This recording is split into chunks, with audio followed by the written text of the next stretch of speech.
Hello friends, welcome to my channel. Friends, आप लोग का मेरे चैनल में बहुत बहुत स्वागत है।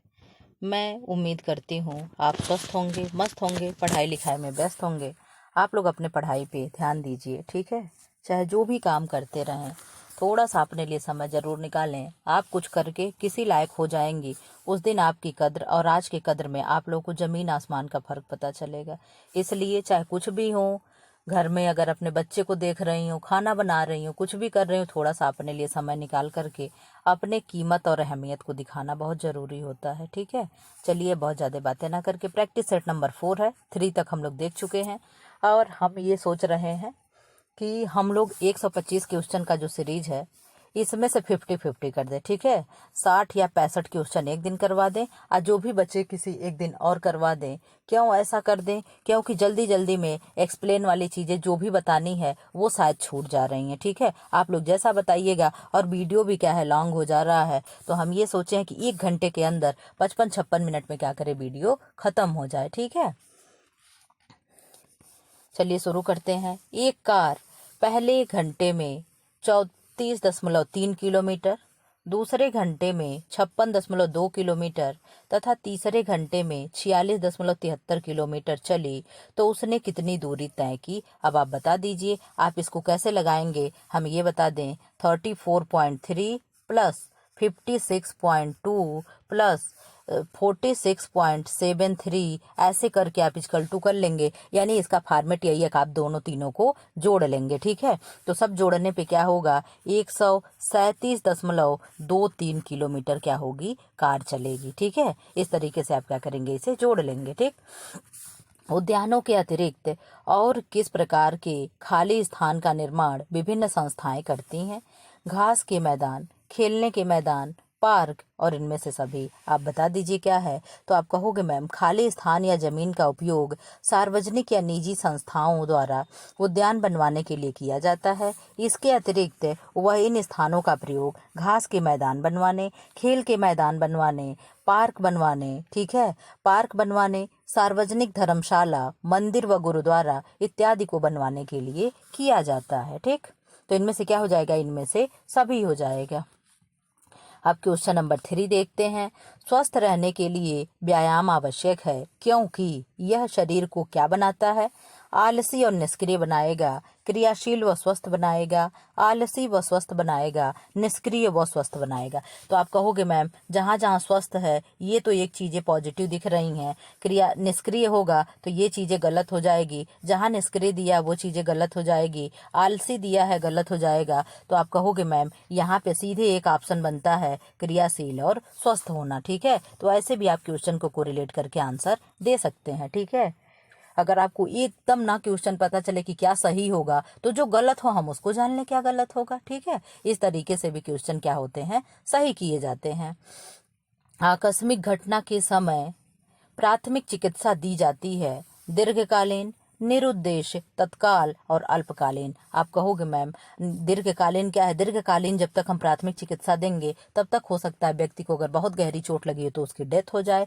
निरुद्देश्य तो कुछ होता नहीं है, प्राथमिक चिकित्सा देने का उद्देश्य जरूर होता है। और अल्पकालीन यानी कम समय के लिए, तो ये भी चीजें बहुत अच्छा नहीं दिख रहा है। लेकिन तत्काल जो है कि प्राथमिक चिकित्सा क्या है, प्राथमिक चिकित्सा की परिभाषा ये है कि किसी भी व्यक्ति को दुर्घटना स्थल पे तत्काल दी गई चिकित्सा को ही क्या कहते हैं, प्राथमिक चिकित्सा कहते हैं। तो क्या हो जाएगा, तत्काल आंसर सही हो जाएगा, ठीक। एक व्यक्ति जिसके कपड़ों में, एक बार देख लें, ठीक है। एक व्यक्ति जिसके कपड़ों में आग पकड़ ली हो, उसकी मदद के लिए हमें नहीं करना चाहिए, क्या नहीं करना चाहिए?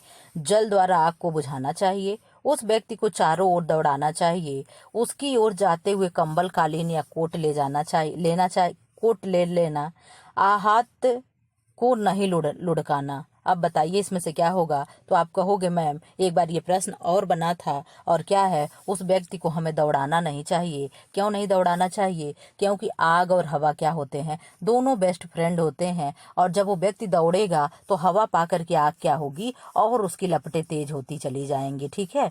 जैसे ही हवा मिलेगा, क्योंकि ऑक्सीजन के बगैर आग नहीं लगती है, जहाँ 4% ऑक्सीजन उपलब्ध होगा वहीं आग लगेगी। अगर इसका आप एग्जाम्पल बढ़िया से देखना चाहते हैं कि मैम सही कह रही हैं कि झूठ कह रही हैं, तो आप एक कैंडल लीजिएगा और कैंडल को क्या करिएगा, जला दीजिएगा, ठीक है। और जलते हुए कैंडल के ऊपर आप क्या करिएगा, ऊपर से ऐसे ग्लास से कवर कर दीजिएगा, ठीक है। और जब जलते हुए कैंडल के ऊपर आप गिलास रख दोगे तो कैंडल क्या होगा, कुछ समय बाद आप गिलास उठाकर देखोगे तो कैंडल क्या होगा, बुझ चुका होगा। इससे आपको ये प्रूफ होगा कि मैम सही कहती हैं कि बिना ऑक्सीजन के क्या होगा, आग नहीं जलती है, ठीक है। तो इसमें से क्या होगा, उस व्यक्ति को चारों ओर दौड़ाना नहीं चाहिए, ठीक है। सांख्यिकी आंकड़ों को का करती है क्या, संकलन, वर्गीकरण, सारणयन और इनमें से सभी। आप बता दीजिए क्या होगा। तो आप कहोगे सांख्यिकी आंकड़ों का संकलन, वर्गीकरण और सारणयन तथा सारणयन करती है, ठीक है। यानी क्या होगा, इनमें से सभी होगा। वर्गीकरण तथा सारणयन दोनों ही सांख्यिकी की महत्वपूर्ण क्रियाएं हैं, जिनके माध्यम से संकलित समंकों को संक्षिप्त और व्यवस्थित रूप से क्रमबद्ध किया जाता है, ठीक है। प्रायोगिक परियोजना में किस शोध अभिकल्प यानी रिसर्च डिजाइन का उपयोग किया जाता है, वर्णनात्मक, अन्वेषणात्मक, प्रायोगिक और सर्वेक्षण। अब आप अपना आंसर दे दीजिए क्या करेंगे। तो आप कहोगे मैम प्रायोगिक परियोजना में प्रायोगिक शोध अभिकल्प यानी रिसर्च डिजाइन का उपयोग हम करते हैं। किसका करेंगे, प्रायोगिक का प्रयोग करेंगे, ठीक है। पंचवर्षीय योजना के मतलब कौन सी पंचवर्षीय डैश डैश डैश पंचवर्षीय योजना के उपरांत महिलाओं की समस्याओं के प्रति कल्याण से विकास की ओर एक उल्लेखनीय दृष्टिकोण शिफ्ट हुआ है। तो कौन से उसमें हुआ है, पांचवी पंचवर्षीय योजना में, चौथी में, छठवीं में, सातवीं में। अब आप बता दीजिए मैम किस में हुआ है। आप कहोगे मैम पांचवी पंचवर्षीय योजना में ये चीजें लाई गई थी। पांचवी पंचवर्षीय योजना के उपरांत महिलाओं की समस्याओं के प्रति कल्याण से विकास की ओर क्या है, एक उल्लेखनीय दृष्टिकोण परिवर्तन हुआ था या शिफ्ट हुआ था, ठीक है। देखिए शिफ्ट शब्द क्या अंग्रेजी का शब्द ला दिया है, तो शिफ्ट क्या है, परिवर्तन हुआ था, ठीक है। इसमें क्या होगा, पांचवी पंचवर्षीय योजना। अब ये क्या है, ट्राइसेम का उद्देश्य है कि स्थिति में सुधार लाना। पहली बात तो आप ट्राइसेम का हमें फुल फॉर्म बता दो। तो आप कहोगे मैम ट्रेनिंग रूरल यूथ, ठीक है, training rural youth for self employment programme. क्या होगा, एम्प्लॉयमेंट प्रोग्राम, ठीक।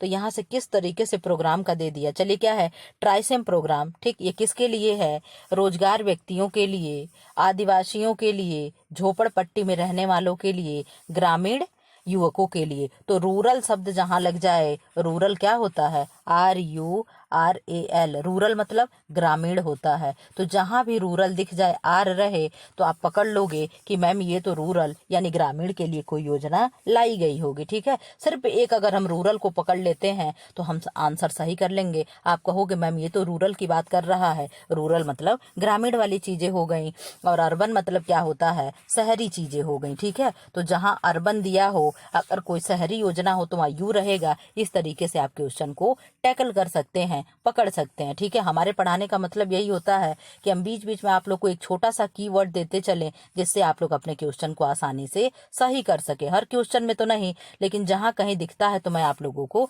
जरूर बताती हूँ, ठीक है।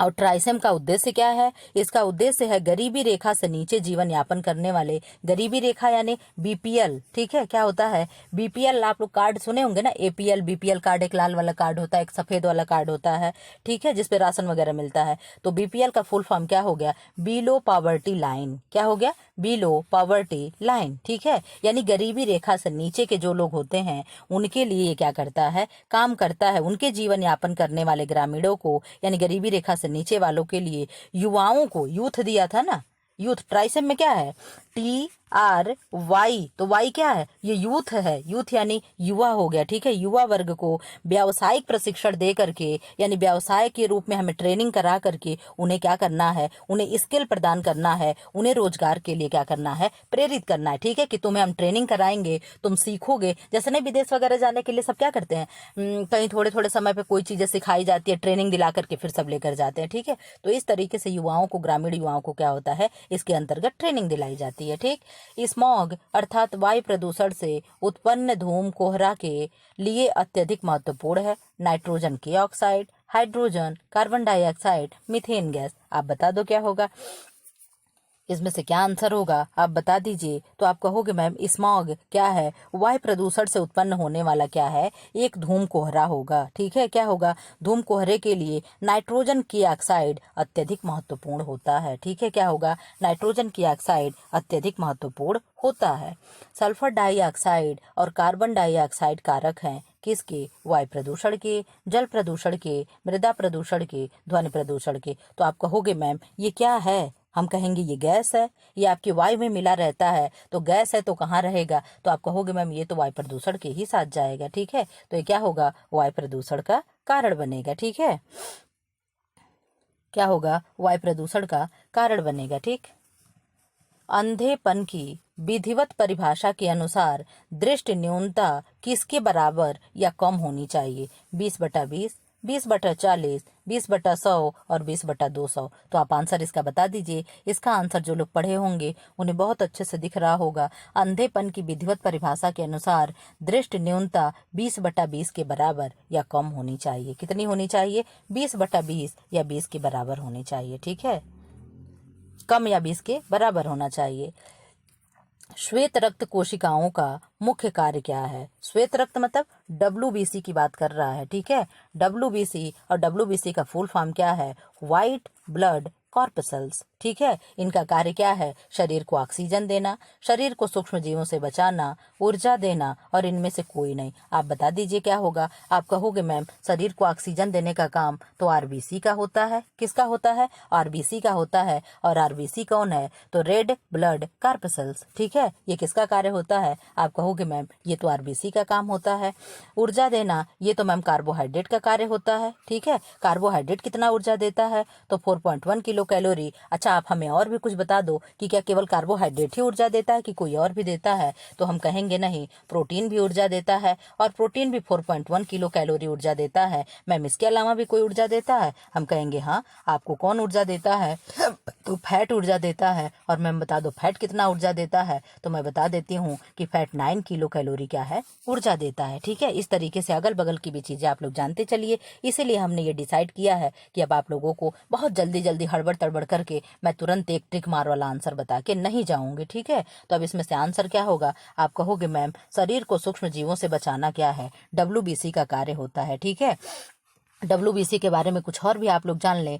WBC क्या होता है, RBC से बड़े होता है और रंगहीन होता है, इसीलिए तो रंगहीन होने की वजह से यह व्हाइट है। ठीक है, और RBC क्या है, रेड होता है, उसमें क्या है, लाल कलर होता है। ठीक है, लेकिन व्हाइट ब्लड सेल्स, व्हाइट इसके नाम से ही पता चलता है कि ये कलरलेस होगा। ठीक है, और ये क्या होता है, केंद्रकीय होता है, इसमें केंद्रक होता है। और RBC क्या होता है, केंद्रक विहीन होता है। और ये WBC क्या है, केंद्रक युक्त होता है। ठीक है, ये केंद्रक युक्त होता है। ठीक, और WBC क्या करता है, हमारे शरीर में उत्पन्न होने वाले रोगाणुओं का भक्षण करता है, उन्हें मार देता है तथा शरीर की रोगाणुओं से क्या करता है, रक्षा कर लेता है। ठीक है, इनका प्रमुख कार्य शरीर की प्रतिरक्षी क्रियाओं के लिए आवश्यक प्रतिरक्षी प्रोटीन बनाना होता है। ठीक है, यानी ये क्या करता है, शरीर को सूक्ष्म जीवों से बचाता है। ठीक है, मस्तिष्क तथा रीढ़ रज्जु में पाई जाने वाली ऊर्जा कहलाती है तो स्नायु ऊतक, ऐच्छिक, पेशीय, उपकला। तो आप कहोगे मैम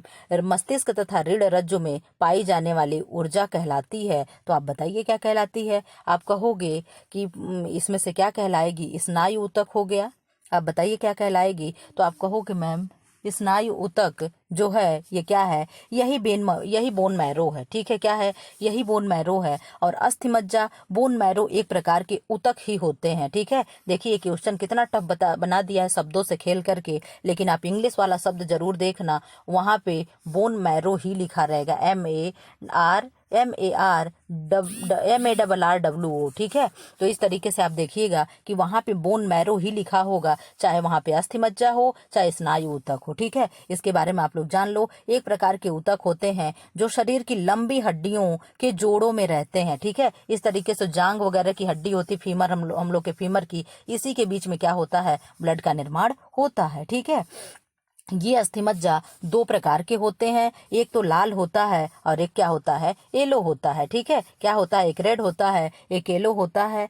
लाल रक्त कणिका लाल रक्त कणिका, श्वेत रक्त कणिका तथा प्लेटलेट्स आदि लाल मज्जा में ही उत्पन्न होते हैं। ठीक है, यानी इसमें रेड प्लाज्मा में क्या होता है, रेड प्लाज्मा में आरबीसी होती है, डब्ल्यूबीसी होती है और प्लेटलेट्स होते हैं। ठीक है, जबकि कुछ श्वेत कण पीले मज्जा में भी उत्पन्न होते हैं। ठीक है, जबकि व्हाइट ब्लड कार्पसेल्स में भी क्या होते हैं, पर व्हाइट ब्लड कार्पसेल्स क्या होते हैं, येलो वाले मज्जे में भी होते हैं। ठीक है, में ही वसीय ऊतक उपस्थित होते हैं, जिन्हें स्नायु ऊतक भी कहा जाता है। ये वसीय ऊतक ही मस्तिष्क तथा रीढ़ रज्जु को ऊर्जा का स्रोत होते हैं या ऊर्जा उन्हें देते हैं। तो इसका आंसर क्या होगा कि मैम स्नायु ऊतक होता है, जिसे हम इंग्लिश में बोन मैरो कहते हैं। ठीक है, एक वयस्क मनुष्य के शरीर में डब्ल्यूबीसी की संख्या पाई जाती है। आप बता दो, कह दो मैम डब्ल्यूबीसी की संख्या कितनी होगी। तो 6000 से 10,000, 5000 से 10,000, 3000 से 5000 और 7000 से 8000। आप बता दो कितनी संख्या होगी।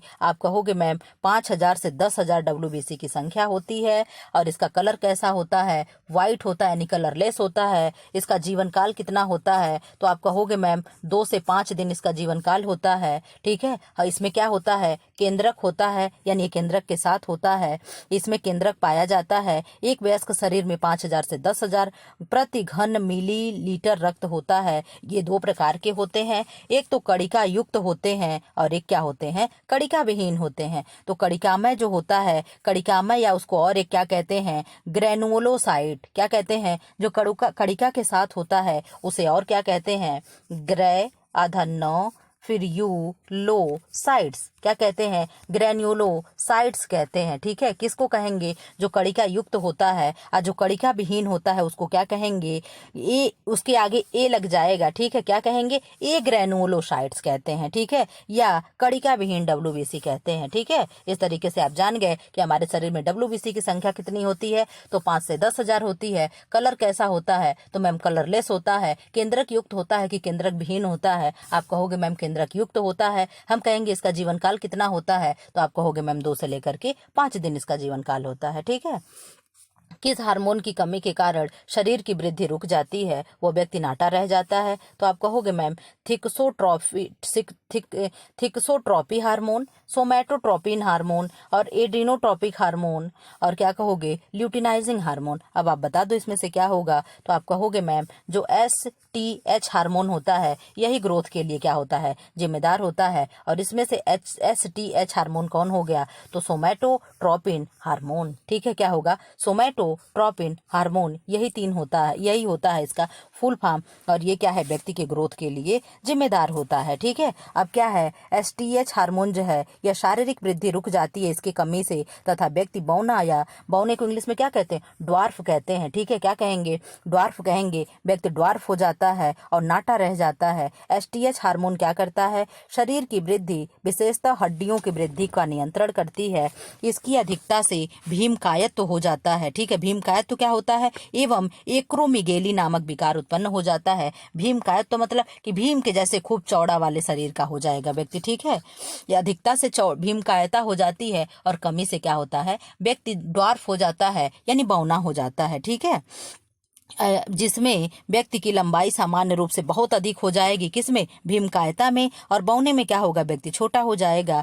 थायरोट्रोपिन हार्मोन क्या है, तो थायरोट्रोपिन हार्मोन थायराइड की ग्रंथि की वृद्धि करता है। यही है ना थायरोट्रोपिन हार्मोन, यहाँ पे था तो क्या करता है, थायराइड ग्रंथि की वृद्धि करता है एवं श्रावण क्रिया को प्रेरित करता है। एड्रीनोट्रोपिक हार्मोन क्या है, तो एड्रीनोट्रोपिक हार्मोन के बारे में दिया है। एड्रीनोट्रोपिक हार्मोन की कमी से एड्रीनल ग्रंथियां क्या होती हैं, विनष्ट हो जाती हैं।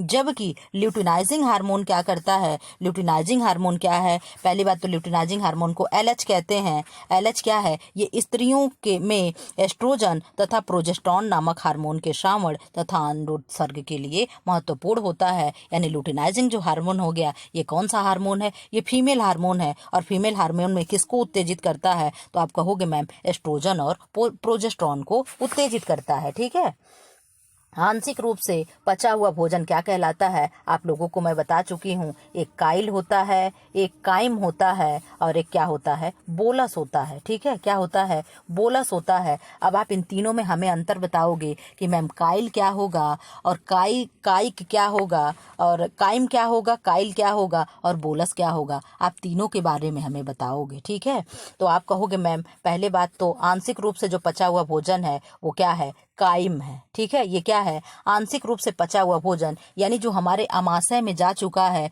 वो आंशिक रूप से अभी पचा हुआ है, जिसमें पित्त रस एवं अग्नाशयी रस मिला हुआ होता है, इसे क्या कहते हैं, हम काइम कहते हैं। ठीक है, यानी जो भोजन हमारे पेट में चला गया अमाशय में अभी है। ठीक है, अमाशय कैसा होता है, इस आकार का अमाशय कुछ ऐसा होता है ना, तो ये अभी अमाशय है। ठीक है, यानी पेट जो होता है, सही बना नहीं पा रहे हैं। ठीक, ये क्या है, ये जो यहाँ से फूड पाइप से जो लगा होता है ये ऐसे है ना, तो ये क्या है, ये अमाशय है यानी पेट है। ठीक है, तो ये क्या है, अभी भोजन इसमें है, तो जब भोजन इसमें रहेगा तो क्या कहलाएगा, काइल कहलाएगा। और जब यहाँ से इस तरीके से भोजन छोटी आंत और बड़ी आंत में जाता है तो ये क्या होता है, यहाँ पे भोजन का पूर्ण पाचन कंप्लीट होता है छोटी आंत में। लेकिन ये जो यहाँ भोजन होगा अमाशय में यानी स्टमक में होगा, आंशिक रूप से पचा हुआ होगा, तो आप इसको क्या कहोगे, मैम ये क्या है, ये काइम है। क्या है मैम, आप कहोगे मैम ये काइम है। अगर मैं पूछ दूं, चलिए ठीक है, आप काइम को तो बता दीजिए, अब आप काइल बता दीजिए क्या है, काइल क्या है, तो आप कहोगे मैम जो भोजन हमारे छोटी आंत में चला जाता है और उसका पूर्ण पाचन हो जाता है उसको हम काइल कहते हैं। क्या कहते हैं, हम उसको काइल कहते हैं। और आप कहोगे मैम जैसे ही हम मुंह में बोलस, हमने पूछा ना कि बोलस क्या होता है, आप बता दीजिए कि बोलस क्या होता है। तो आप कहोगे मैम जैसे ही हम एक बाइट लेते हैं, एक मुंह में रोटी का कौर रखते हैं, बाइट रखते हैं, और उस बाइट को जैसे ही हम मुंह में चबाना शुरू करते हैं उसे क्या कहते हैं, मेस्टिकेशन करना शुरू करते हैं, वहीं से हम उस चीज को क्या करते हैं, बोलस बोलना शुरू कर देते हैं। ठीक है, मुंह में रहेगा तो क्या होगा, बोलस होगा, क्योंकि हम मुंह से ही बोलते हैं। ठीक है, तो आप इसको समझ लीजिए कि हम रोटी रख के मुंह में बोल रहे हैं तो हम बोलस है वो। ठीक है, इस तरीके से कुछ भी कोरिलेट करके याद कर लीजिए। तो यहाँ पे 3 शब्द आते हैं, एक तो काइल है, एक तो बोलस है, और एक तो काइम है। ठीक है, जो हमारा हैंड रिटन नोट है, इसी चैनल पे प्लेलिस्ट बना रखे हैं, हैंड रिटन नोट का 3 वीडियो आया होगा, उसमें इन तीनों शब्दों के बारे में हम लिख रखे हैं और उनका विस्तार से बताया कि इसमें कौन सा बोलस है, कौन सा काइल है, कौन सा काइम है। ठीक है, आप लोग जाकर के जो ना देखे हो देख लें। ठीक,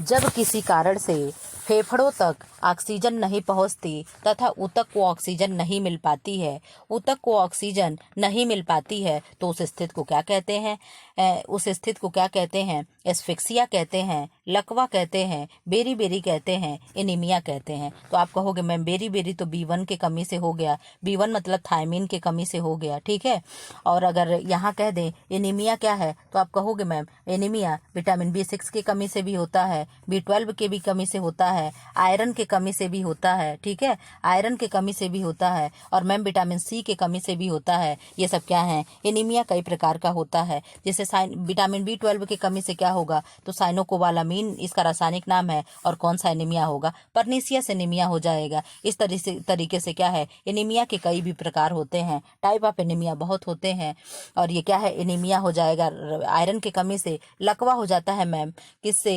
लेथारिज्म नामक दाल खाने से। क्या लेथारिज्म रोग हो जाता है, कौन से, लेथारिज्म हो जाता है कौन सा, खेसारी दाल खाने से, और उसमें क्या होता है, व्यक्ति को लकवा मार जाता है और अपंगता हो जाती है। ठीक है, तो मैम इसमें से एक ऑप्शन बचा, एस्फिक्सिया जो है इसका आंसर हो जाएगा। ठीक है, क्या हो जाएगा, एस्फिक्सिया इसका आंसर हो जाएगा। ठीक, तो ऑक्सीजन जब फेफड़े तक नहीं पहुंच पाती है और ऊतक को ऑक्सीजन नहीं मिल पाता है तो उस स्थिति को क्या कहते हैं, एस्फिक्सिया कहते हैं। ठीक है, विटामिन B1 की कमी से जो बेरी बेरी होता है, ये कौन सा रोग होता है, तो तंत्रिका तंत्र बिगड़ जाते हैं, हमारे नर्वस सिस्टम सही से कार्य नहीं करता है। ठीक है, अब हम लोग नेक्स्ट क्वेश्चन पे चलते हैं, क्वेश्चन नंबर 90। आप लोग कमेंट बॉक्स में जरूर बताइएगा कि मैम इसी तरीके से क्वेश्चन चल रहा है, चलने दीजिए, हम लोग थोड़ा ही पढ़ेंगे बट अच्छे से समझ के पढ़ेंगे, या 1 घंटे में जो भी पहले चल रहा था कि पूरा 125 क्वेश्चन करा दे रहे थे। आप कमेंट बॉक्स में जरूर बताइएगा, जैसा आप लोग कहोगे मैं वो चीजें करने के लिए तैयार हूँ, क्योंकि हम आप लोगों के लिए यहाँ पे खड़े हैं, आप लोगों के लिए क्वेश्चन तैयार कर रहे हैं, तो आप लोगों के हिसाब से चलना बेहतर होगा। क्योंकि कोई अपना कीमती समय हमें दे रहा, 1 घंटा दे रहा है, तो अगर हम अच्छी चीजें नहीं देंगे और उसके मन की चीजें नहीं करेंगे तो कोई क्यों मुझे 1 घंटा समय देगा। ठीक है, तो ये आप लोगों के हाथ में है कि जैसा आप लोग को पढ़ना है वो बताइएगा। ठीक है, चलिए आगे बढ़ते हैं। क्वेश्चन नंबर 19 क्या है, मनुष्य के क्रेनियम में कितनी हड्डियां उपस्थित होती हैं? तो आप कहोगे मैम मनुष्य के क्रेनियम में क्या होती है? 8 हड्डियां उपस्थित होती हैं। ठीक है, अब यहाँ से क्वेश्चन नंबर क्या है, 20 पे हम लोग आ जाते हैं। स्वस्थ शरीर में पेशियां सदा ही थोड़ी कसावट की स्थिति में रहती हैं ताकि प्रत्येक समय क्रिया के लिए तत्पर रहें। यह तत्परता क्या कहलाती है? पुट्टे कहलाएगी, मसल टोन कहलाएगी, अल्ना टोन कहलाएगी? कोई भी नहीं। आप लोग आंसर दीजिए, तब तक 1 सेकंड में आप लोग अपना आंसर सोच चुके होंगे। इसमें क्या होगा? तो आप कहोगे मैम इसमें हो जाएगा मसल टोन होता है। ठीक है, अब आप लोग को कुछ इसके बारे में विस्तार से बता दें। पेशियों का शारीरिक क्रिया के तत्परता के लिए कसावट की स्थिति में रहना पेशी टोन कहलाता है। ठीक है, क्या कहलाता है? पेशी टोन कहलाता है अथवा मसल टोन कहलाता है। ठीक, सामान्य स्थिति में पेशी खुद ही तनी हुई होती है जिसे टोन कहा जाता है। क्या कहते हैं? जिसे टोन कहते हैं। इसी टोन के कारण पेशियां बिना थके एक ही स्थिति में रहती हैं। यह पूरी प्रक्रिया एक कार्य प्रणाली पर आधारित है जिसके द्वारा अलग अलग समूहों के पेशी तंतु संकुचित और शिथिल होते हैं, जो हर समूह को आराम और सक्रियता की अवधि प्रदान करते हैं। ठीक है, अब क्या है, निम्नलिखित में से किसे कोशिका का सुसाइडल बैग कहते हैं? बहुत ही अच्छा क्वेश्चन है कि सुसाइडल बैग कोशिका का किसे कहते हैं? माइटोकांड्रिया को कहते हैं, राइबोसोम को कहते हैं, सेंट्रोसोम को कहते हैं कि लाइसोसोम को कहते हैं? अब आप आंसर बता दीजिए किसको कहते हैं। तो आप कहोगे मैम लाइसोसोम को हम क्या कहते हैं? कोशिका का सुसाइडल बैग कहते हैं। लाइसोसोम गोल या अनियमित आकार की रचना होती है। कैसी होगी? गोल होगी और अनियमित आकार होगा, इसका कोई आकार निश्चित नहीं होगा। ठीक है, जिनका कार्य कोशिकाओं के अंदर पहुंचे खाद्य पदार्थों तथा बाह्य पदार्थों का पाचन करना होता है। ठीक है, यानी जो भी हम चीजें खा रहे हैं उनका वो क्या करेगा? पाचन करेगा। इनके फटने पर कोशिकाओं का स्वपाचन भी हो जाता है। ये क्या होता है? ये सुसाइडल बैग होता है हमारे शरीर में। हम कुछ भी उल्टी सीधे चीजें खाते हैं तो ये अपने आप के अंदर ले करके और अपने आप को क्या करता है? फट करके अपने आप को नष्ट कर लेता है, बट हमें क्या करता है? बचा जाता है। ठीक है, तो इसीलिए इसको क्या कहते हैं? सुसाइडल बैग कहते हैं। और इसके फटने से भी क्या होता है? कोशिकाओं का स्वपाचन हो, इनके फटने पर कोशिकाओं का स्वपाचन भी हो जाता है, इसलिए इन्हें आत्महत्या की थैली कहते हैं। ठीक है, सुसाइडल बैग या आत्महत्या की थैली कहते हैं। ध्यान से सुनने की क्रिया को सही क्रम में लगाइए। कोई बातें कहते हैं ना, पहले अच्छे से सुनो फिर बोलो। ठीक है, तो क्या करेंगे? समझेंगे, याद रखेंगे, ग्रहण करेंगे, मूल्यांकन करेंगे, प्रतिक्रिया करेंगे। तो आप कहोगे मैम मूल्यांकन तो हम सबसे लास्ट में करते हैं। ठीक है, तो हम सबसे लास्ट में क्या करेंगे? हम इसको रख देंगे, यानी सबसे लास्ट में क्या है? ये दोनों ऑप्शन में क्या है? सबसे लास्ट दे रहा है। ठीक है, तो मैम ये क्वेश्चन गलत हो गया, ये क्वेश्चन गलत हो गया। ठीक है, देखिए क्वेश्चन लगाने का तरीका भी देखते रहिए। ठीक है, आप कहोगे मैम ना ये होगा ना ये होगा, अब इन दोनों में होगा। तो आप कहोगे मैम इसमें भी 5-5 तो एकदम सेम दिया है, तो 5 दिया है जो प्रतिक्रिया करना, तो पहले हम प्रतिक्रिया करेंगे फिर मूल्यांकन करेंगे। ये 2 चीजें तो मैम सही क्रम से लगा हुआ है। अब यहाँ पे तीनों में क्या दिक्कत है? तो आप कहोगे मैम पहले हम क्या करेंगे? हम ग्रहण करेंगे। किसी चीज को कोई देगा तो पहले आप क्या करोगे? पहले तो ले लोगे, तब देखोगे आप किसमें क्या कमी है क्या नहीं है, ये है वो है। ठीक है, पहले लोगे तभी तो कमियां निकालना शुरू करोगे। तो पहले हम क्या करेंगे मैम? हम ग्रहण करेंगे। ठीक है, तो पहले हम क्या करेंगे? ग्रहण करेंगे। तो यहाँ पे अब उत्तर ये भी नहीं होगा, ये हो गया आप लोगों का कि पहले हम उसे ग्रहण करेंगे फिर हम उसे समझेंगे। ठीक है, फिर हम उसे समझेंगे यानी ये आएगा, फिर हम उसे याद रखेंगे और फिर चीजें क्या करेंगे? प्रतिक्रिया देंगे, फिर हम मूल्यांकन करेंगे। ठीक है, तो ऑप्शन नंबर क्या हो गया? ए सही हो गया। ठीक, कूइंग और बबलाना बाड़ी विकास की अवस्था कौन सी अवस्था है? प्रथम अवस्था है, द्वितीय अवस्था है, मध्य अवस्था है, अंतिम अवस्था है? अब आप बता दो कौन सी अवस्था है। तो आप कहोगे मैम मानव भाषा विकास की प्राथमिक अवस्था के अंतर्गत क्रंदन, रुदन, बबलाना, अनायास ध्वन्यात्मक प्रतिक्रिया अनायास ध्वन्यात्मक प्रतिक्रियाएं करना, सुनी हुई ध्वनियों का अनुकरण करना, यानी जैसे हम कुछ बोल रहे हैं और हमारा क्या करे, बच्चा नकल करने लगे, ठीक है, तो अनुकरण करना आदि को शामिल किया जाता है। यह अवस्था कब तक चलती है? आप कहोगे मैम यह अवस्था जन्म से क्या होती है, यानी 0 से 1 वर्ष के मध्य की क्या होती है, अवस्था होती है, ठीक है। बच्चा नहीं बोलता कूं कूं इस तरीके से आवाज निकालने लगता है, यही सारी आवाजें क्या होती हैं, ठीक। असंयत मूत्रता समस्याजनक होती है। यह है शिशुओं में दिन के समय देखी जाती है, पूर्व विद्यालयी बच्चों में दिन के समय देखी जाती है, पूर्व विद्यालयी बच्चों में रात के समय देखी जाती है, बचपन के अंतिम समय में देखी जाती है। अब आप बता दो कि ये क्या है। आप कहोगे मैम असंयत मूत्रता सामान्यतः बच्चों में होने वाला एक विकार है, जिसमें बच्चा रात में सोते समय बिस्तर को गीला कर देता है। अक्सर यह समस्या 2 वर्ष तक के बच्चों में देखी जाती है। अगर 3 वर्ष या उससे अधिक आयु के बच्चों को भी इस प्रकार की शिकायत बनी रहे तो इसे क्या कहते हैं, असंयत मूत्रता कहते हैं। इसे बढ़ी हुई उत्तेजना, मानसिक तनाव, शरीर में खून की कमी तथा शारीरिक कमजोरी के कारण भी क्या होती है, उत्पन्न होती है, ठीक है। यानी ऑप्शन इसमें से क्या हो जाएगा, ऑप्शन इसमें से कहोगे मैम ये क्या होगा, बच्चों में ही देखा जाएगा, ठीक है, यानी बच्चों में ही देखा जाएगा, यानी क्या होगा, ऑप्शन सी हो जाएगा, ठीक है। पूर्व विद्यालय बच्चों में ये समस्या देखी जाती है। सामाजिक स्त्रीकरण एवं सामाजिक विभाग से संबंधित है। क्या है, जाति है, भाषा है, खेल है, कोई भी नहीं। आप बता दो क्या होगा। आप कहोगे मैम जाति पाति जो चीजें हैं वही क्या है, सामाजिक स्त्रीकरण एवं सामाजिक विभाग से संबंधित है, ना कि भाषा है, ना खेल है, कोई नहीं तो होगा ही नहीं, ठीक। किसके दूध में थोड़ी चीनी डाल दी जाए और कुछ वसा निकाल दी जाए तो वह माँ के दूध जैसा हो जाएगा। तो आप कहोगे मैम बकरी है, याक है, भैंस है, गाय है। आप क्या कहोगे मैम, बकरी जो होती है उसके दूध में से अगर हम थोड़ी वसा निकाल दें और थोड़ी सी चीनी डाल दें तो क्या होगा, माता के दूध के समान हो जाएगा। माँ का दूध नवजात बच्चे के लिए बहुत अच्छा होता है, और जो माता के दूध से बच्चा होने के बाद जो 2 से 3 दिन तक जो दूध निकलता है उस मिल्क को हम क्या कहते हैं, तो मैम हम उसे कोलेस्ट्रम कहते हैं। क्या कहते हैं, कोलेस्ट्रम कहते हैं। और उसमें क्या होता है, उसमें कैरोटीन की मात्रा अधिक होती है, इसीलिए वो पीला होता है और बच्चे की इम्यूनिटी सिस्टम के लिए बहुत ही अच्छा होता है। वो क्या है, बच्चों के लिए एक वरदान साबित होता है, ठीक है। और आप ये भी बताते चलो कि बच्चा जो छोटा होता है तो उसके शरीर के जो छोटे छोटे रोए रोए होते हैं, बाल निकले होते हैं, उसको क्या कहते हैं, तो उसको कहोगे मैम हम लेनुगो कहते हैं। क्या कहते हैं, लेनुगो कहते हैं। आज जो छोटे बच्चे का पहला काला मल होता है वो क्या होता है, उसको क्या कहते हैं, आप कहोगे मैम उसे हम मोकेनियम कहते हैं। क्या कहते हैं, मोकोनियम कहते हैं या मोकेनियम कहते हैं, ठीक है। आप लोग प्रेगनेंसी का भी टाइम बताते चलो कि मैम कितने दिन का होता है, तो 280 दिन का होता है, ठीक है। कितने मंथ का होता है, 9 मंथ का होता है। 10 चंद्रमास का होता है, और अगर 10 चंद्रमास हो गया और क्या वीक में कितना होता है, तो 37 से 40 वीक होता है, ठीक है। ये चीज़ें आप लोग याद करते चलें साइड में। रोग प्रतिरोधकता, जिसमें एक टीका दिए जाने के कारण या संक्रमण के परिणाम के रूप में अधिग्रहित किया जाता है, क्या है, प्राकृतिक है, सक्रिय है, निष्क्रिय है, अधिग्रहित है। अब आप बता दो क्या होगा, रोग प्रतिरोधकता जिसमें एक टीका दिया जाने के कारण, ठीक है, यानी वैक्सीन लगने के बाद जो चीजें होगी तो क्या होगा, क्या वो नेचुरल रह जाएगा, तो आप कहोगे नहीं मैम वो नेचुरल तो नहीं है, वो अधिग्रहित हो जाएगा, ठीक है। अधिग्रहित रोग प्रतिरोधकता जिसमें एक टीका दिए जाने के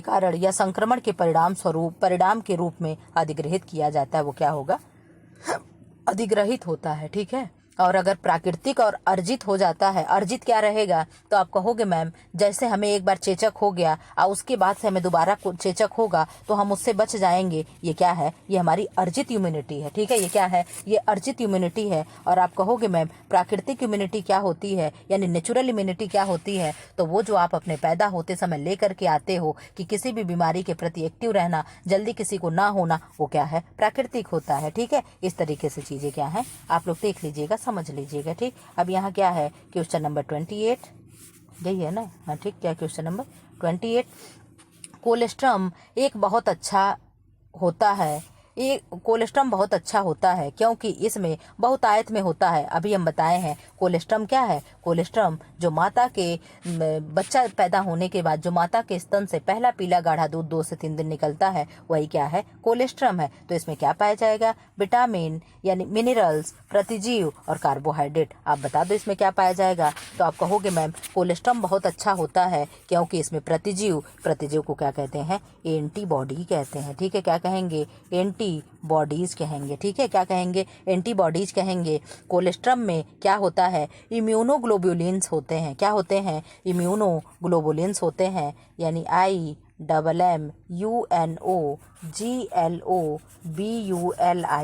ठीक है, क्या होता है, इम्यूनोग्लोबुलिन्स होता है की मात्रा दूध की अपेक्षा अधिक होती है, जो शिशु को क्या करता है, विभिन्न सूक्ष्म जीवों से बचाता है। ठीक है, यानी शरीर बच्चे के अंदर क्या होता है, रोग प्रतिरोधक क्षमता डेवलपमेंट करता है ताकि बच्चे को बाहरी रोगों से लड़ने की शक्ति मिल सके। अतः प्रसव के पश्चात माता के स्तन से निकलने वाले गाढ़े पीले दूध को क्या कहते हैं, कोलेस्ट्रम कहते हैं। ठीक है, तो इसमें से आंसर क्या हो जाएगा, प्रतिजीव यानी एंटीबॉडीज होते हैं। ठीक है, अब आप यहाँ पे देख लीजिए क्वेश्चन नंबर 29। अब इसमें क्या है, पाइका क्या है। पहली बात तो आप बता दो पाइका क्या है। खाने की इच्छा करने वाली गर्भवती महिलाओं में किसकी कमी होती। पाइका जानते हो क्या होता है, जो कुल्हड़ हो गया, कुल्हड़ यानी जो मिट्टी का बर्तन नहीं होता जिसमें चाय वगैरह पीते हैं, ठीक, कुल्हड़ हो गया।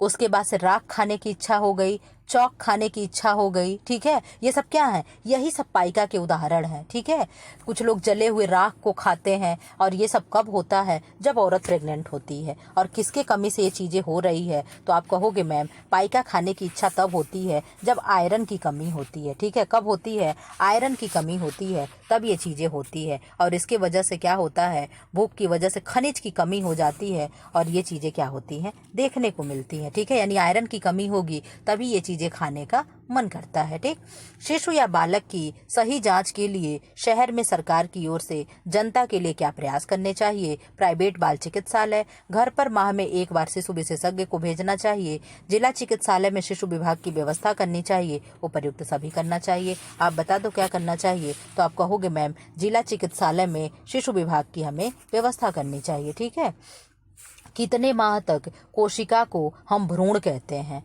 हम भ्रूण कितने माह के कोशिका को कहते हैं। तो आप कहोगे मैम क्या हम कहेंगे, हम भ्रूण कहते हैं 2 माह के बच्चे को, शिशु को, 3 माह के शिशु को, 4 माह के शिशु को, इनमें से किसी को नहीं। तो आप कहोगे नहीं मैम ऐसा तो हो ही नहीं सकता कि हम किसी को ना कहें, हम जो 2 माह के शिशु होते हैं उनको हम भ्रूण कहते हैं। ठीक है, भ्रूण यानी इनको इंग्लिश में क्या कहेंगे, एम्ब्रायो कहते हैं। क्या कहते हैं, एम्ब्रायो कहते हैं। ठीक है, भ्रूण कहते हैं। भ्रूणावस्था 2 सप्ताह से लेकर के 2 माह तक चलता है। कहाँ से लेकर के, 2 वीक से लेकर के, ठीक है, 2 वीक से लेकर के और कहाँ तक चलेगा, 2 मंथ तक चलता है। ठीक है, कौन सा अवस्था, भ्रूणावस्था, या इसको 2 चंद्रमास की बाद तक ये चलती है। इस अवस्था में निरंतर कोष यानी सेल विभाजन की प्रक्रिया चलती रहती है तथा शिशु क्या होता है, मानव आकार ग्रहण करने लगता है। यानी ये पेट के अंदर की चीजें बता रहे ना कि बच्चा पैदा होने के बाद बता रहा है। ठीक है, फिर क्या होता है, फिर उसकी चीजें क्या है, ये 2 चंद्रमास तक चलता रहता है और फिर उसका आकार क्या होता है, धीरे धीरे मानव के आकार ग्रहण करने लगता है। सर्वप्रथम सिर के भाग में महत्वपूर्ण विकास होता है। सबसे पहले कहाँ विकास होगा, शरीर में विकास होगा और उसके बाद क्या होगा, फिर निम्न भाग में विकास बाद में होता है। इस अवस्था में डिंब प्रमुख 3 परतों में विभाजित हो जाता है। यानी जो डिंब है वो कितने परत में हो जाएगा, 3 परत में हो जाएगा। कौन कौन से परत हो जाएगा, पहले क्या होगा, क्या होगा, एक्टोडर्म, एक्टोडर्म हो गया, पहला अवस्था क्या हो गया, एक्टोडर्म हो गया।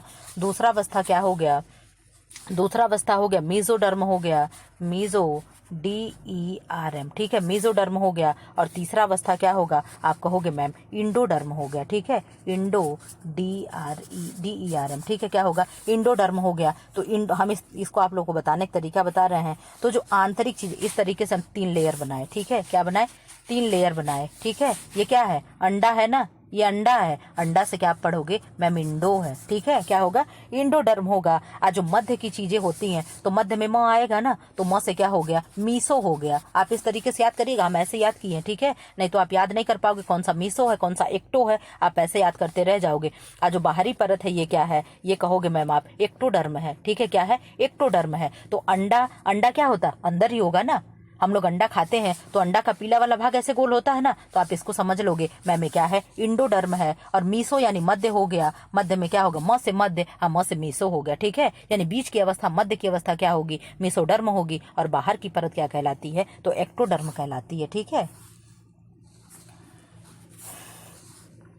स्पर्टेडिट में से शुक्राणु में परिवर्तन की प्रक्रिया क्या कहलाएगी, शुक्राणुत्सर्जन, शुक्राणु स्पर्मिएशन, और क्या कहलाएगी, स्पर्मियोजेनेसिस। अब आप बता दीजिए क्या कहलाएगी। तो आप कहोगे मैम ऑप्शन डी होगा जो सही हो जाएगा, स्पर्मियोजेनेसिस होता है। स्पर्मेटिड से शुक्राणु में परिवर्तन की प्रक्रिया क्या कहलाती है, स्पर्मियोजेनेसिस कहलाती है, ठीक है। क्या कहलाएगी, स्पर्मियोजेनेसिस कहलाती है।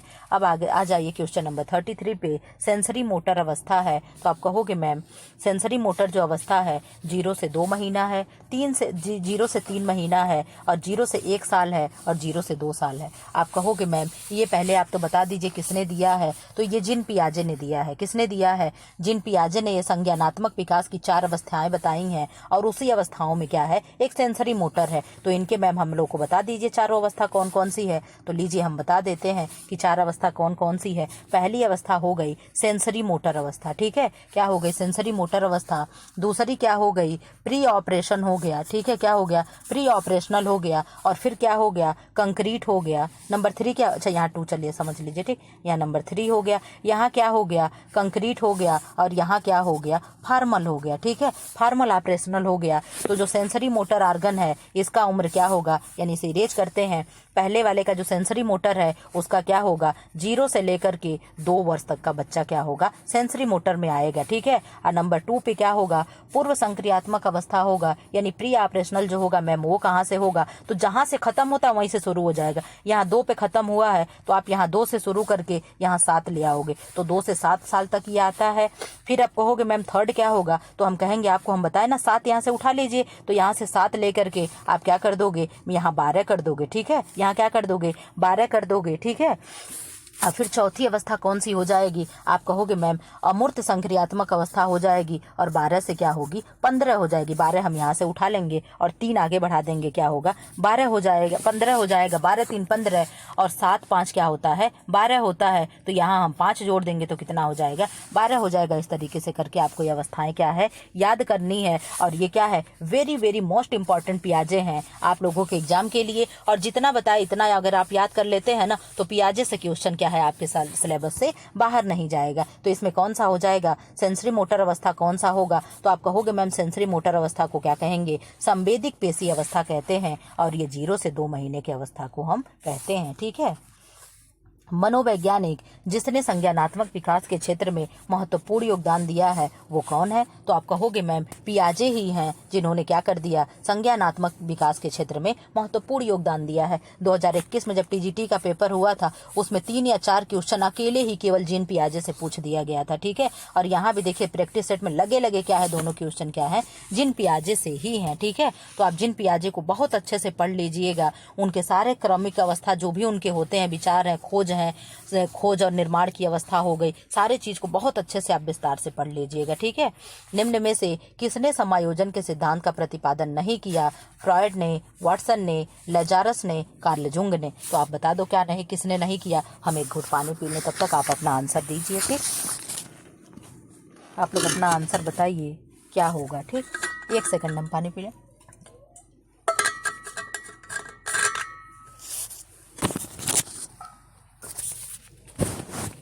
आप बता दीजिए इसका आंसर क्या होगा।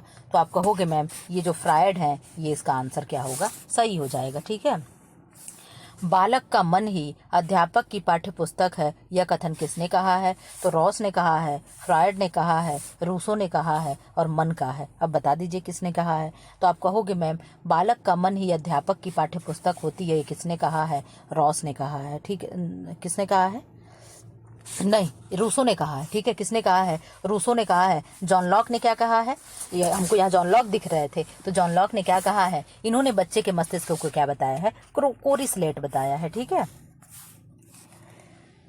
अब डैश डैश डैश के अनुसार किशोरावस्था तनाव एवं तूफान की अवस्था है। ये किसने कहा है? स्टेनले हॉल ने, रॉस ने, अरस्तु ने, हरलॉक ने। तो आप कहोगे मैम ये किसने कहा है? आप कहोगे मैम स्टेनले हॉल ने ये कह दिया है कि किशोरावस्था क्या है? परिपक्वता। और किशोरावस्था क्या है?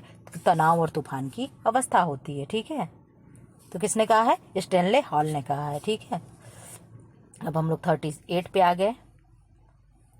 मनोवैज्ञानिक ने उत्तर बाल्यावस्था को कहा है विद्यालयावस्था, समस्यात्मक अवस्था, गैंग अवस्था, स्लोपी अवस्था। तो आप कहोगे मैम उत्तर बाल्यावस्था का तो पहले आप एज बता दीजिए कब से होगा। तो 6 से लेकर के 12 वर्ष तक के बच्चे को क्या कहेंगे? उत्तर बाल्यावस्था में रखते हैं। और इसे प्राथमिक विद्यालय अवस्था भी कहते हैं। इसमें संग्रह करने की प्रकृति होती है, यानी बच्चा क्या करता है? स्टोर करने में उसकी प्रवृत्ति लगी रहती, किसी भी चीज को इकट्ठा करना, ये प्रवृत्ति और जिज्ञासा प्रवृत्ति का बच्चा हो जाता है। ठीक है, तो इसमें से आंसर क्या हो जाएगा? आप कहोगे मैम गैंग अवस्था क्या है? यानी यही उत्तर बाल्यावस्था को कहते हैं। गैंग अवस्था मतलब वो झुंड बना करके बच्चों को लेकर के चलने लगते हैं। ठीक, गैंग मतलब वो क्रिमिनल वाले गैंग नहीं। किस काल में बालक अधिकांश बातें घर वालों के अनुकरण द्वारा सीखता है? शैशवावस्था, बाल्यावस्था, किशोरावस्था, बुढ़ापा। तो आप कहोगे मैम जो शैशवावस्था होता है इसी समय बच्चे क्या होते हैं? अपने घर के वातावरण में रहते हैं और नए वातावरण के अनुकूलन होता है उनके लिए, और इसीलिए उसे उन्हें क्या कहते हैं? सीखने की अवस्था भी कहते हैं। और शैशवावस्था में बच्चे क्या होते हैं? हम लोग की घर वालों की नकल करते हैं। ठीक है, 4 माह की अवस्था में आमतौर पर बालक का वजन होगा 2 गुना, 3 गुना, आधा, उपर्युक्त में से कोई नहीं। अब आप बता दो, कह दो मैम 4 माह की अवस्था में आमतौर पर बालक का वजन क्या होता है? दोगुना हो जाता है, यानी पूछा जाता है ना। और 1 वर्ष में क्या होता है? तो आप कहोगे मैम 3 गुना हो जाता है। ठीक है, क्वेश्चन नंबर 41, शिक्षण के ज्ञानात्मक पक्ष का सर्वोत्तम स्तर है प्रयोग है, विश्लेषण है, संश्लेषण है, मूल्यांकन है। अब आप अपना आंसर बता दीजिए। आप कहोगे मैम मूल्यांकन का अर्थ किसी व्यक्ति, कार्य या स्थिति का विश्लेषण अध्ययन करना है जिससे उसकी त्रुटि एवं लाभ का ज्ञान हो सके। मूल्यांकन शिक्षण के ज्ञानात्मक पक्ष का सर्वोत्तम स्तर होता है। ठीक है, कोहल वर्ग के अनुसार नैतिक विकास का प्रथम स्तर क्या है? कन्वेंशनल स्तर, उत्तर कन्वेंशनल स्तर, पूर्व कन्वेंशनल स्तर, उपयुक्त में से कोई नहीं। तो आप कहोगे मैम इसमें से जो पूर्व कन्वेंशनल स्तर होता है यही क्या है? इन्होंने दिया हुआ है। ठीक है, प्रथम स्तर इनका यही है। नवीन ज्ञान की प्राप्ति होती है रटने से? बिल्कुल नहीं। ज्ञान स्थानांतरण से, अनुभव का नवीन अर्थ खोजने से, उपयुक्त में से कोई नहीं। अब आप बताइए क्या होगा? तो आप कहोगे मैम ज्ञान स्थानांतरण यानी हमें जो चीजें आ रही है हम आपको दे रहे हैं, यही क्या है? ज्ञान का ट्रांसफर है, नॉलेज ट्रांसफर है। ठीक है, और अनुभव का नवीन के साथ अर्थ खोजना क्या होगा? नवीन ज्ञान की प्राप्ति होगी। यानी हमारा अनुभव है कि हम कैसे टीजीटी पास किए हैं और उसके साथ हम चीजें खोज रहे हैं, यानी नवीन चीजों की खोज कर रहे हैं। यही क्या है? नवीन ज्ञान प्राप्त करना है। ठीक, बाल अध्ययन के अनुसंधान में सूचना एकत्रित करने के लिए प्रश्नावली पड़ताल प्रपत्रों में से एक है। तो क्या है? सत्य है, असत्य है, संबंधित नहीं है, विवादित है। आप बता दो क्या होगा? आप कहोगे मैम ये चीजें क्या हैं? सत्य हैं। ठीक है, निम्न में से कौन सा उदाहरण बच्चों में होने वाले सार्वभौमिक परिवर्तनों का उदाहरण नहीं है?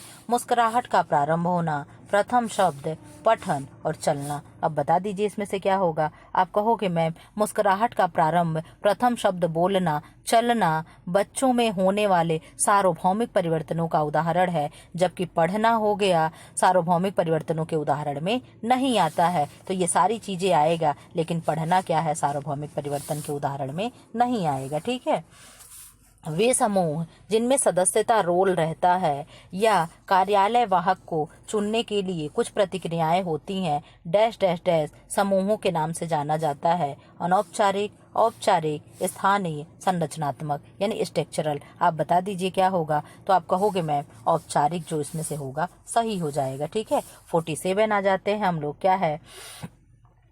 कार्य संचरण का एक महत्वपूर्ण पहलू है जिसे औपचारिक और अनौपचारिक दोनों संगठनों में उपयोग किया जाता है। प्रभावी होगा, ज्ञानप्रद होगा, शिक्षाप्रद होगा, समाकलनात्मक होगा। आप बता दीजिए क्या होगा? तो आप कहोगे मैम इसमें क्या हो जाएगा? शिक्षाप्रद जो है कार्य, शिक्षाप्रद कार्य संचरण का एक महत्वपूर्ण पहलू है जिसे औपचारिक और अनौपचारिक दोनों संगठनों में उपयोग किया जाता है। ठीक, अब यहाँ से आगे हम लोग 48 पे यूनिसेफ संस्था कल्याण के लिए कार्य करती है तो यूनिसेफ किसके लिए कार्य करेगी? पहली बात तो मैम आप हमें यूनिसेफ का फुल फॉर्म बता दीजिए। यूनिसेफ क्या है? UNICEF,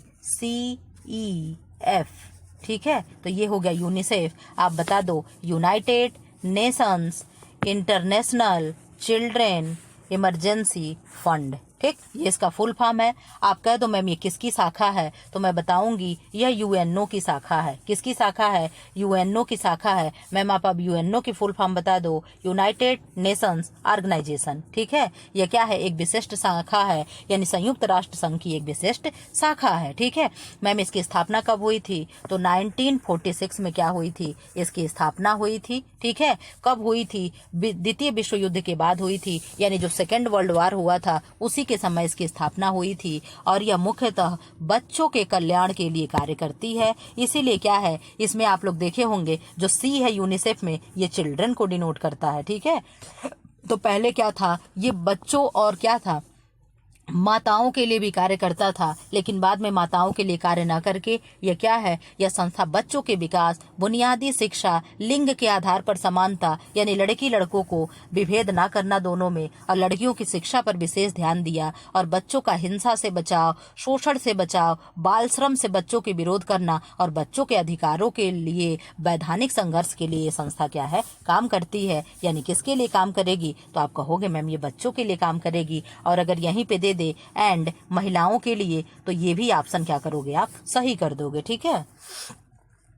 प्राकृतिक आपदा में कौन सी संस्था तुरंत राहत का कार्य करती है? तो आप कहोगे मैम विश्व बैंक, WHO, भारतीय रेड क्रॉस सोसाइटी और यूनिसेफ। यूनिसेफ के बारे में अभी हम लोग पढ़ लिए। वर्ल्ड बैंक है कि क्या है? तो आप कहोगे मैम कुछ भी नहीं है, रेड क्रॉस जो सोसाइटी है ये क्या है, यही होगा। और अभी रेड क्रॉस दिवस मनाया गया है। इसी वीडियो में हम शॉर्ट वीडियो भी अपलोड करते हैं जो करंट अफेयर से रिलेटेड होते हैं इसी चैनल पे, आप लोग उसे भी देख लिया करें, रोक करके क्या उसे लिख लिया करें। तो 8 मई को क्या है, रेड क्रॉस दिवस हम लोग मनाते हैं, ठीक है। कब मनाते हैं? 8 मई को मनाते हैं। और यह किसके लिए कार्य करता है?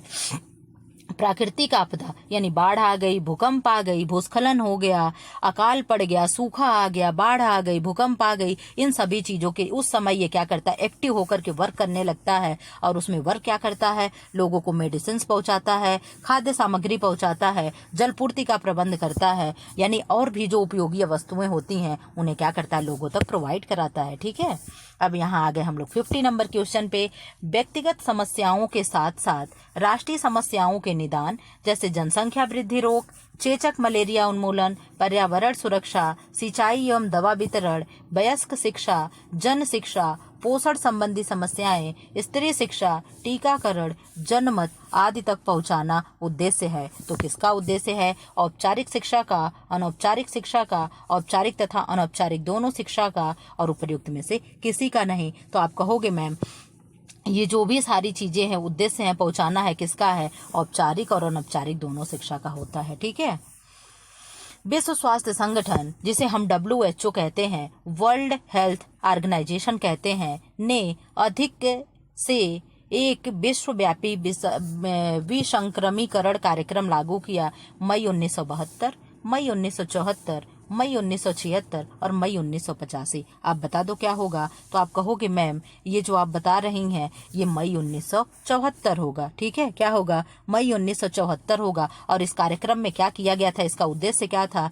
तो इसका उद्देश्य था डिप्थीरिया, काली खांसी और टिटनेस, इन 3 रोगों से बच्चों को बचाना था। और इन 3 रोगों में कौन सा टीका लगाते हैं आप ये भी बता दो। तो आप कहोगे मैम DPT का टीका लगाते हैं। और DPT का फुल फॉर्म ही है डिप्थीरिया, पर्ट्यूसिस और टिटनेस। और पर्ट्यूसिस क्या है? यही पर्ट्यूसिस काली खांसी हिंदी में हो जाता है, ठीक है।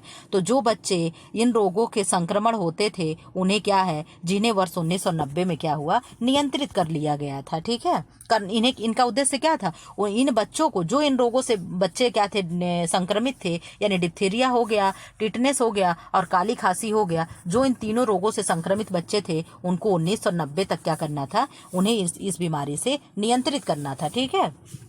कठपुतली है, क्या है? श्रव्य सामग्री, दृश्य सामग्री, श्रव्य दृश्य सामग्री, उपरोक्त सभी। कल भी ये प्रश्न रिपीट हुआ था, इसको आप लोग गलत नहीं करोगे, बताओगे क्या है कमेंट बॉक्स में आप लोग कमेंट कर देना। ये आप लोग का क्या है, होमवर्क है, ठीक है। एक क्वेश्चन तो होमवर्क बनता ही है, ठीक है। आप लोग इसको कमेंट बॉक्स में कमेंट करिएगा। आप लोग कभी भी ना पढ़ तो रहे हैं, बट आप लोग अपनी सक्रियता नहीं दिखा रहे हैं कि मुझे भी लगे कि हाँ कोई मेरे बच्चे हैं जो पढ़ रहे हैं, ठीक है। चलिए ठीक है, आप लोग जो मन में आए वो करिए, हमारा जो काम है हम करते रहेंगे, ठीक। 53 क्या है, मेरियोनेट्स को और क्या कहा जाता है? स्ट्रिंग कठपुतली, रॉड या छड़ कठपुतली, छाया कठपुतली यानी शैडो पपेट, और क्या है, अंगुली कठपुतलियां। अब आप बता दीजिए किसमें से क्या होगा। आप कहोगे मैम जो कठपुतली होती है यानी पपेट होता है वो क्या है, इसमें से स्ट्रिंग पपेट जो है, कठपुतली जो है, यही इसका आंसर हो जाएगा, ठीक है। संदेश भेजने वाले और प्राप्त करने वाले, संदेश भेजने वाले और प्राप्त करने वाले के बीच कड़ी को क्या कहते हैं? माध्यम कहेंगे, या संदेश भेजने वाला कहेंगे, या संदेश पाने वाला कहेंगे, या प्रतिपुष्टि कहेंगे। आप अपना उत्तर इसके कमेंट बॉक्स में बता दीजिए इसका आंसर क्या होगा। तो आप कहोगे मैम जो संदेश भेजने वाला होगा, हम मान लीजिए भेजने वाले हो गए, ठीक है। हम आपके पास संदेश भेज रहे हैं, ये मेरा संदेश आपके पास जा रहा है ना कि आज से क्वेश्चन क्या होगा, 125 क्वेश्चन का टेस्ट सीरीज ना हो करके इसको हम 2 पार्ट में लाएंगे। तो क्या है, मैंने आपके पास संदेश भेजा और ये आपके पास जा रहा है, तो ये किस माध्यम से जा रहा है? यही माध्यम ही क्या है, दोनों के बीच की कड़ी है, ठीक है। माध्यम क्या है, माध्यम मेरा मोबाइल है, माध्यम इंटरनेट है, और आपका मोबाइल क्या है, आपके पास पहुंच जाएगा, ठीक है। तो संदेश भेजने वाले और प्राप्त करने वाले बीच की कड़ी को हम माध्यम कहते हैं। संदेश को जिस माध्यम से श्रोता तक पहुंचाया जाता है उसे हम संचार कहते हैं। क्या कहते हैं? उसे हम संचार कहते हैं। यह संचार का सार है जिसके माध्यम से संचारक अपनी बातों को श्रोता तक पहुंचाता है। अब ये संचार क्या है? मोबाइल है, इस माध्यम से हम आपके पास अपने संदेश को पहुंचा रहे हैं, ठीक है। प्राकृतिक बहुलक है डैश डैश डैश। कौन प्राकृतिक बहुलक है? विटामिन है, खनिज है, वसा है, प्रोटीन है। अब आप बता दो क्या होगा। तो आप कहोगे मैम प्रोटीन जो होता है, ये जो प्रोटीन है ये प्राकृतिक बहुलक है, और क्या है? पॉलीमर है, पॉलीमर्स हैं। प्रोटीन शरीर में उपस्थित सभी तत्वों में से एक महत्वपूर्ण तत्व है। प्रोटीन शरीर की वृद्धि एवं विकास के लिए आवश्यक होता है। जैसा कि हम सभी जानते हैं कि कोशिकाएं हमारी क्या होती हैं? प्रोटीन्स की बनी होती हैं, ठीक है। और प्रोटीन क्या होता है? हाँ, इसमें क्या होता है? नाइट्रोजन होता है। नाइट्रोजन की वजह से ये क्या है? ये एक अलग विशिष्ट प्रकार का पदार्थ अपने आप को बनाता है। और नाइट्रोजन कितने % होता है? तो हम कहेंगे 60% होता है। आप कहोगे मैम सल्फर कितने % होता है? तो हम कहेंगे 7% होता है, ठीक है। ये भी क्वेश्चन आप लोग सुनते चलें। प्रसार एक शिक्षा है जिसका उद्देश्य जन लोगों की सोच व कार्यविधि में परिवर्तन लाना है। जिनके साथ काम काम किया जाना है, यह परिभाषा दी गई है किसके द्वारा? ओपी दहामा द्वारा, डगलस स्मिंजर द्वारा, कृष्णमाचारी द्वारा, सूपे द्वारा। आप बता दो किसके द्वारा दिया गया। तो आप कहोगे मैम डगलस स्मिंजर के द्वारा दिया गया, ठीक है। अब यहाँ से आप आ जाइए, 56 हो गया।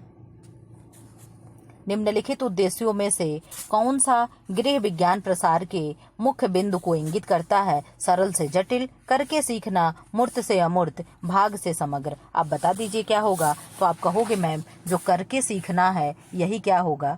करके सीखना गृह विज्ञान प्रसार के मुख्य बिंदु को इंगित करता है, ठीक है। गृह विज्ञान विषय को अपने शुरुआती चरण में इनमें से क्या कहा जाता था? क्या कहा जाता था? पारिवारिक विज्ञान, घरेलू विज्ञान, मानव विज्ञान, सामाजिक विज्ञान। तो आप कहोगे मैम हम इसको क्या कहते हैं? डोमेस्टिक होम साइंस कहते हैं, यानी घरेलू विज्ञान कहते हैं, ठीक है। प्रांग कलर चार्ट के आसपास के रंगों का उपयोग करने वाली योजना क्या कहलाती है? मोनोक्रोमैटिक, सदृश यानी एनालॉगस, प्रकाश और पुनरावृत्ति। अब आप बता दो। आप कहोगे मैम जो प्रांग कलर चार्ट के आसपास के जो कलर होते हैं, अगर ये कलर व्हील हम बना दें, ठीक है, इस तरीके से कलर व्हील बना दें, तो ये जो आसपास के कलर जो होते हैं ये क्या होंगे? इन्हें हम एनालॉगस कलर कहते हैं, यानी इन्हें हम सदृश्य कलर कहते हैं, ठीक है। सदृश्य रंग योजना एक सामंजस्यपूर्ण रंग योजना होता है, क्योंकि इसमें एक वर्ण ह्यू, ठीक है, वर्ण को क्या कहते हैं? ह्यू कहते हैं, कॉमन होता है। जैसे पीला, हरा, हरा नीला, लाल पर्पल, नीला पर्पल आदि ये रंग योजनाएं क्रोमैटिक रंग योजनाओं की अपेक्षा रंगाई के लिए अधिक महत्वपूर्ण और आकर्षण रंग योजना प्रस्तुत करती है। ठीक है, यानी इसका आंसर क्या हो जाएगा, सदृश एनालॉगस हो जाएगा। ठीक है, फर्नीचर की दरारों को भरने के लिए प्रयोग किया जाता है पुटीन अथवा मोम, लकड़ी का बुरादा, फेविकोल और लाख। लाख जानते हैं आप लोग, एक कीड़ा होता है और कीड़ा क्या करता है, लाख का कीड़ा होता है और लाख एक क्या होता है, घास फूस भी होता है। आप लोग महाभारत में देखे होंगे जो युधिष्ठिर वगैरह का घर क्या होता है, वो लाख का बनाए होते हैं ना आग लगाने के लिए। ठीक है, तो आप लोग इसमें आंसर दीजिए क्या होगा। तो आप कहोगे मैम हम इसमें क्या भरते हैं, फर्नीचर यदि पुराना हो जाए तो उसमें कुछ जोड़ खुल जाते हैं। आप लोग देखे होंगे बेड हो गया, सोफा हो गया, ये सारी चीजें क्या होती, बीच में क्या होती, दरारें पड़ जाती हैं अथवा कुछ दरारें भी पड़ जाती हैं। फर्नीचर की इन दरारों को भरना आवश्यक होता है। इसमें हम क्या करते हैं, पुटीन अथवा मोम को भर देते हैं। ठीक है, मोरी बाना एक तरीका है, किसका मोरी बाना एक तरीका आप बता दो। पहली बात तो रंग योजना है, पुष्प सज्जा है, गृह व्यवस्था, इनमें से कोई नहीं है। तो आप कहोगे मैम मोरी बाना तो पुष्प सज्जा हम लोग पढ़े हैं, हम कहेंगे सही है। हम ये भी बता दो कि मोरी बाना पुष्प सज्जा कहाँ का है। तो आप कहोगे मैम ये जापान का है। ठीक है, ये जापानीज लोग ले आए हैं, जिसका प्रारंभ कब हुआ था, 19वीं सदी से होते आ रहा है या हुआ था। ठीक है, ये क्या है, बड़े बड़े पात्रों में फूल डालकर तैयार किए जाते हैं, यानी खूब बड़े बड़े इस तरीके से क्या होता है, पात्र होते हैं और उनमें क्या होता है, फ्लावर को हम क्या करते हैं, सजा देते हैं। ठीक है, और ये क्या होते हैं, 10 से 15 फीट तक इनकी ऊंचाई होती है। ठीक है, कि इनकी ऊंचाई यानी इनमें जो बड़े बड़े पात्र और फ्लावर्स होते हैं इनकी क्या होती है, 10 से 15 फीट क्या होती है, इनकी ऊंचाई होती है। नमूने यानी पैटर्न में डार्ट को निम्नलिखित में से के द्वारा बदला जा सकता है, टक, चुन्नट, स्लाइट लाइन, स्टाइल लाइन, नियंत्रित सीवन। आप लोग बता दीजिए कमेंट बॉक्स में क्या होगा। और यहीं से हम लोग क्वेश्चन को क्या करेंगे, अभी ब्रेक कर देंगे। जैसे 1 घंटा होने वाला, अब तुरंत हम क्या करेंगे, यहाँ बंद कर देंगे। फिर नेक्स्ट वीडियो में पार्ट 2 करके लाएंगे, प्रैक्टिस सेट नंबर 4 पार्ट 2 ऐसे करके मैं लाऊंगी। ठीक है, तो इसमें से क्या होगा, आप कहोगे मैम A और 2 होगा, 2 और 3 होगा, 2 और 4 होगा, 3 और 4 होगा। तो आप कहोगे नहीं मैम 2 और 4 होगा, यानी क्या होगा, चुन्नट होगा और नियंत्रित सीवन होगा। ठीक है, 65 क्वेश्चन करके यहाँ हम खत्म कर देंगे। ये छन इसमें 66 है, 66 करके यहीं खत्म कर देंगे। फिर क्या होगा, नेक्स्ट वीडियो में लेकर के आएंगे। अनुपात से तात्पर्य है मापों एवं क्षेत्रों का एक दूसरे से संपूर्ण रूप से संबद्ध। यह कथन किसका है, रट महोदय का है, टी क्रेग का है, स्टेला सुंदरराज का है, बेल्सर का है। तो आप कह दोगे मैम ये किसका है, स्टेला सुंदरराज का है। ठीक है, वैक्यूम क्लीनर किस सिद्धांत पे कार्य करता है। आप लोगों को जब 10th की बोर्ड का 10th के बुक से जब आप लोगों को क्वेश्चन करवाए थे, अब उससे भी क्वेश्चन लेकर के आएंगे, किसी दिन लेकर के आते हैं। ठीक है, तो क्या 5 चैप्टर तक उसमें हो गया था, बाकी जो बचा लेकर के आएंगे। तो आप कहोगे मैम उसमें दिया था, तो उसमें किस सिद्धांत पे था, 64 सिद्धांत पे क्या है, कार्य करता है वैक्यूम क्लीनर। ठीक है, किसी भवन में स्टील बीम अथवा गार्डर डालकर भूकंपरोधी ढांचा तैयार बनाने की प्रक्रिया क्या कहलाती है, प्लास्टरिंग, रेट्रोफिटिंग, पॉइंटिंग और बाउंडिंग। तो आप कहोगे मैम जो रेट्रोफिटिंग होता है, रेट्रोफिटिंग क्या है, भूकंपरोधी क्या है, प्रक्रिया होती है जो भवन पे क्या होता है, भूकंप नहीं आता है। ठीक है, धन, समय तथा शक्ति तीनों ही अधिक आवश्यकता होती है जीवन चक्र की प्रथम अवस्था में, जीवन चक्र की द्वितीय अवस्था में और क्या है, जीवन चक्र के चतुर्थ तृतीय अवस्था में, उपर्युक्त सभी में। तो आप क्या बताओगे, आप कहोगे मैम पारिवारिक जीवन चक्र को पहले बात तो बता दो किसने दिया है। तो हम कहेंगे जान लो किसने दिया है, बिगलो ने दिया है। और बिगलो ने कितनी अवस्थाएं बांटी है, 3 अवस्था बांटी है, प्रथम, द्वितीय और तृतीय। तो आप कहोगे मैम अधिक धन, समय और शक्ति तीनों की ही आवश्यकता होती है, सेकेंड स्टेज में होती है। जब बच्चे पढ़ रहे होते हैं, बच्चों को ज्यादा समय की आवश्यकता होती है। लास्ट समय तो क्या होता है मैम, खाली घोंसला हो जाता है। क्या होता है, इसमें 2 पति पत्नी ही बचते हैं। बच्चे क्या होते हैं, शादी ब्याह करके सब नौकरी करके सेटल हो जाते हैं। और यहाँ पे क्या होता है, 2 लोग हस्बैंड वाइफ शुरू करते हैं और लास्ट में 2 लोग बच जाते हैं। 2 लोग पति पत्नी अपनी कहानी शुरू करते हैं और वही लास्ट में 2 लोग बच जाते हैं। यहाँ क्या होते हैं, इनके पास समय ही समय होता है, क्योंकि इनके पास अभी कोई बेबी नहीं आया होता है, और सेकंड चरण में ही क्या होता है, सारी जिम्मेदारी होती है, यहीं ही अधिक धन, अधिक पैसा, अधिक समय की आवश्यकता होती है। फिलहाल हम लोग अपने इस क्वेश्चन को यहीं खत्म करते हैं, प्रैक्टिस सेट को। ऐसे ही वीडियो पाने के लिए मेरे चैनल को क्या करें, शेयर करें, लाइक करें एंड सब्सक्राइब करें। Thanks for watching. Comment box में जरूर बताना कि मैम यही कंटिन्यू किए रहिए, कि जो जल्दी जल्दी 125 क्वेश्चन करा रही थी वो कर दीजिए। आप जैसा कहोगे मैं उस तरीके से आपके लिए मैं हाजिर हूँ। ठीक है, थैंक्स फॉर वॉचिंग।